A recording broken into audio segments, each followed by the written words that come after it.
दोस्तों डिजिटल रोज एजुकेशन के online platform पर आपका स्वागत है। चलिए आज अपन 5 से 7 मिनट की क्लास में महाराणा सांगा की बात करेंगे। वैसे ज़्यादा विस्तार से तो अपन पिछली क्लासेज में बात कर लिए थे। जो इंपॉर्टेंट फैक्टर जो महाराणा सांगा की उनकी बात करते हैं।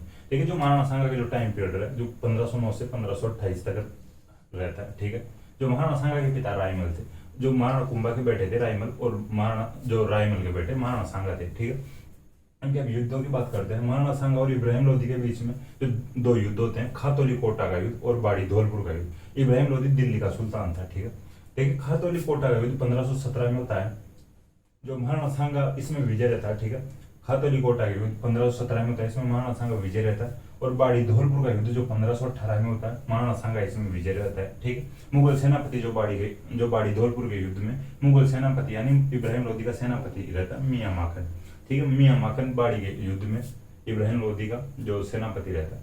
खातौली का युद्ध 1517 में होता है और बाड़ी का युद्ध 1518 में होता है। फिर इसके बाद में गागरों के युद्ध की बात करते हैं। गागरों का युद्ध 1519 में होता है। ठीक है, महाराणा सांगा और महमूद खिलजी सेकंड के बीच में मालवा का था भाई। महमूद खिलजी सेकंड मालवा का जो सुल्तान था इस समय नासिर शाह था, लेकिन महमूद खिलजी सेकंड और महाराणा सांगा के बीच में गागरों का युद्ध 1519 में होता है। गागरोन का किला मेदिनी रोय के पास था, चंदेरी का था मेदिनी रोय। क्वेश्चन बनता है गागरोन के युद्ध के समय गागरोन का किला किसके पास था, तो चंदेरी की मेदिनी रोय के पास था। इसके बाद में बात करते हैं बयाना का युद्ध की। बयाना का युद्ध सांगा और बाबर के बीच में होता है 16 फरवरी 1527 को। ठीक है, बयाना का युद्ध इसमें जो सांगा जीतता है। ठीक है, बयाना का युद्ध के बयाना का युद्ध को सांगा जीतता है 16 फरवरी 1527 को था। इसके बाद में इंपॉर्टेंट युद्ध की बात करते हैं। खानवा युद्ध का ऐतिहासिक इंपॉर्टेंट है। ठीक है, खानवा का युद्ध होता है 17 मार्च 1527 को। अगर क्वेश्चन में स्पेशल पूछा जाए कि कवि राजा श्यामल दास की पुस्तक वीर विनोद के अनुसार खानवा के युद्ध की डेट बताइए या दिनांक बताइए, तो 16 मार्च 1527 को होता है। अन्यथा अपने को याद रखना भाई 17 मार्च 1527। ठीक है, देखिए अब खानवा युद्ध को बाबर जीतता है, तो अपन पहले बाबर की बात कर लेते फिर सांगा की बात करेंगे। देखिए बाबर इस युद्ध को जीतता है, तो खानवा युद्ध से पहले बाबर ने जिहाद की घोषणा की थी। वैसे जिहाद का जो मैं पहले आपको बता दिया था अर्थ भाई क्या था, वह धर्म के लिए युद्ध करना जिहाद होता है। ठीक है, और जो खानवा युद्ध की जो जीतने के बाद में जीत के उपलक्ष्य में बाबर ने गाजी की उपाधि धारण की थी। ठीक है, बाबर जो देखिए एक मुस्लिम व्यापारियों से तमगा कर लिया जाता था, तो इस तमगा कर को भी बाबर ने खानवा युद्ध से पहले हटा दिया था। और बाबर की एक इंपॉर्टेंट जो तुलुगुमा पद्धति, इसको थोड़ा ध्यान रखना। बाबर इस तुलुगुमा पद्धति के द्वारा सामने वाली सेना को तीनों तरफ से घेर कर लड़ाई लड़ता था। ठीक है, ये तुलुगुमा पद्धति थोड़ी ध्यान रखना। खानवा के युद्ध में जो तुलुगुमा पद्धति सामने आई थी भाई। फिर इसके बाद में अपन सांगा की बात करते हैं। देखिए सांगा ने पांति पर्वन भेजे थे राजस्थान के सभी राजाओं को। पांति पर्वन का मतलब राजस्थान के सभी राजाओं को जो लेटर भेजा था कि आप मेरी सहायता करो बाबर के सामने खानवा के युद्ध में। तो पांति पर्वन के द्वारा जो सांगा के सहयोगी आए थे, तो जो राजस्थान के राजा, तो देखिए ये इनके मैं नाम लिख देता हूँ यहाँ पे, आप देख सकते हो। आमेर से पृथ्वीराज आया था सांगा के सहयोग के लिए। चंदेरी से मेदिनी राय आया था। सलूम्बर से रतन सिंह चुंडावत इंपॉर्टेंट है, थोड़ा ध्यान रख लेना इसका।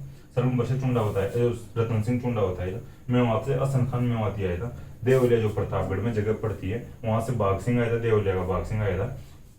महमूद खिलजी आया था जो इब्राहिम लोधी का भाई था। रायसेन से जो मध्य प्रदेश में जगह पड़ती है रायसेन, तो रायसेन से सरहदी तंवर आया था। ठीक है, सरहदी तंवर और नागौर के खानजादे मुस्लिम सांगा से विश्वासघात भी करते हैं, मैं बता दिया था आपको पहले। बीकानेर से कल्याणमल आता है, उस समय बीकानेर का राजा जैत सिंह था। ठीक है, लेकिन जो सहायता के लिए कल्याणमल आता है। और मारवाड़ से मालदेव आता है। मारवाड़ का जो राजा उस समय था रावगंगा। ठीक है, लेकिन सहायता के लिए मालदेव आता है। इधर से जो मेड़ता से वीरमदेव आता है और सिरोही से अखिराज देवड़ा आता है। ठीक है, अपन ने जो पांति पर्वन की बात कर ली। इसके बाद में जो बात करें जो खानवा के युद्ध में महाराणा सांगा घायल हो गए थे, तो घायल होने के दौरान फिर नेतृत्व किया था खानवा युद्ध का झाला अज्जा ने किया था। ठीक है, कुछ समय मैंने कहा भाई खानवा युद्ध में सांगा घायल होने के दौरान जो खानवा युद्ध का नेतृत्व किसने किया था, तो झाला अज्जा ने नेतृत्व किया था। ठीक है, जो सांगा घायल हो गए थे तो बस दौसा में एक जगह पड़ती है बसवा, वहां पर जो सांगा का इलाज किया गया था। और जो इरी से एक जगह पड़ती है मध्य प्रदेश और उत्तर प्रदेश के बॉर्डर पर, यहाँ पर जो सांगा जहर दिया गया था। ठीक है, इरी से जगह पड़ती है मध्य प्रदेश और उत्तर प्रदेश के बॉर्डर पर, यहाँ पर जो सांगा को जहर दिया गया था।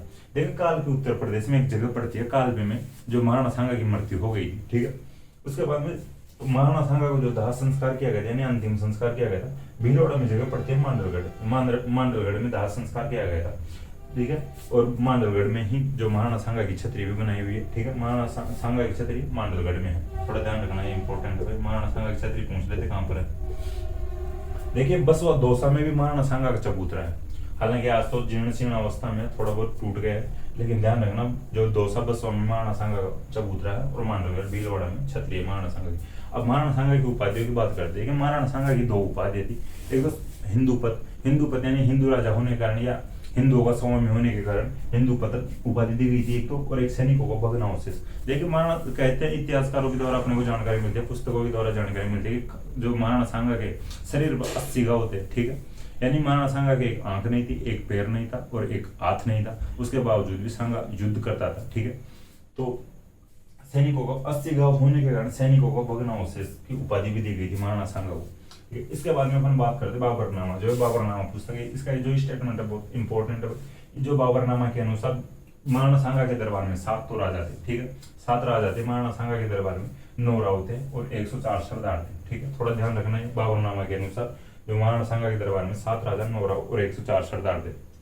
इसके बाद में बात करते हैं जो महाराणा सांगा के बेटे थे भोजराज की शादी मेड़ता की मीराबाई से की गई, ठीक है। भोजराज की जो शादी के बाद ही मृत्यु हो जाती है, और उसके बाद में जो इनका जो महाराणा सांगा का बेटा था रतन सिंह वो राजा बनता है, लेकिन वो बूंदी के सूरजमल के खिलाफ लड़ता हुआ मारा जाता है, ठीक है। और जो रतन सिंह के बाद में राजा बनता है विक्रमादित्य, तो वो कम उम्र में राजा बनता है। उसकी जो संरक्षिका बनती है उनकी माता क्रमावती, ठीक है। अपन ने यहाँ तक बात की। वैसे महाराणा सांगा के जो भी इंपॉर्टेंट फैक्ट थे उनकी बात कर लिया अपन। तो जो देखिए महाराणा सांगा की जो युद्ध है ये इंपॉर्टेंट है, और सभी युद्धों में से एक गागरून वाला युद्ध इंपॉर्टेंट है और एक खानवा वाला युद्ध इंपॉर्टेंट है। खानवा का युद्ध सबसे इंपॉर्टेंट है जो सांगा के इतिहास में, तो आप थोड़ा देख लेना भाई। जो सांगा का इलाज कहाँ पे किया गया था, जहर कहाँ पे दिया गया था और मृत्यु कहाँ पे हुई थी, छतरी कहाँ पे है, उपाधियां कौन कौन से सांगा की, और जो बाबर के देख लो जिहाद गाजी की उपाधि तमगा करो तुरगोमपति, ये इंपॉर्टेंट बाबर के फैक्ट है, ठीक है। और जो ये जो क्रांतिकरण के दौरान सांगा की सहयोगी थी इनकी भी अपन ने बात कर ली है। तो मुझे आशा है कि दोस्तों ये क्लास आपको पसंद आएगी। अगर पसंद आए तो लाइक करें, कमेंट करें और अपने दोस्तों के साथ शेयर करें। थैंक यू दोस्तों।